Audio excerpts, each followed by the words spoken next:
Hi guys, this is Lucky from WITHIOUT. In this video, I'm going to be showing you how to verify and validate an original iPhone screen. Now, after this video, you know the kind of screen that is on your smartphone, whether it's original or whether it's fake screen. Alright, so with that being said, let's hop into the video, guys.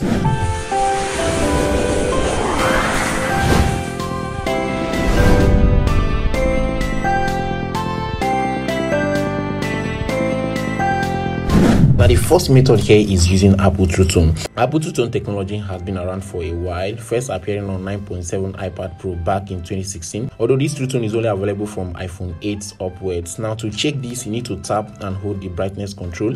If you are using a genuine Apple screen, then you should get three options here. Now, the first option is a dark mode, night mode, and then the TrueTone. Now, if the TrueTone is not available on your iPhone, simply know that your iPhone screen has been replaced with a non-genuine Apple screen. Now, the first one here, the Apple TrueTone is missing while the other one is available, so it means that it's not genuine screen.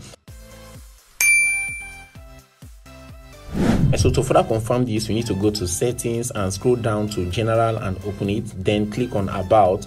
As you can see here, guys, you can see that the display part is unknown. Is obviously indicated that it's unknown. Now, when you click to open it, the message is clearly stated unable to determine if your iPhone display is a genuine Apple part.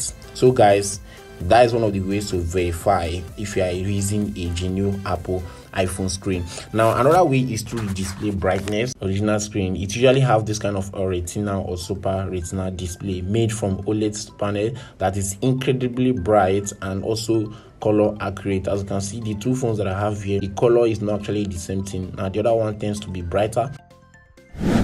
When you are going to make your next purchase, it's also advisable that if you want to enjoy a genuine iPhone experience, it's always best purchasing your device directly from Apple or an authorized Apple reseller. In this manner, you can be 100% sure that your device is original. If you break your phone, you can also go to an Apple repair center to get your screen replaced. This is it on how to check if your iPhone screen is original or whether it's fake. Alright, if you enjoyed this video, give this video a thumbs up, drop down a comment in the comment section, and let's know what you think about this video in the comment section, guys. And if today is your first time, don't forget to subscribe and turn the bell notification so you don't miss any of our future tech support video. Alright, so with that being said, see you guys in the very next one. Bye for now.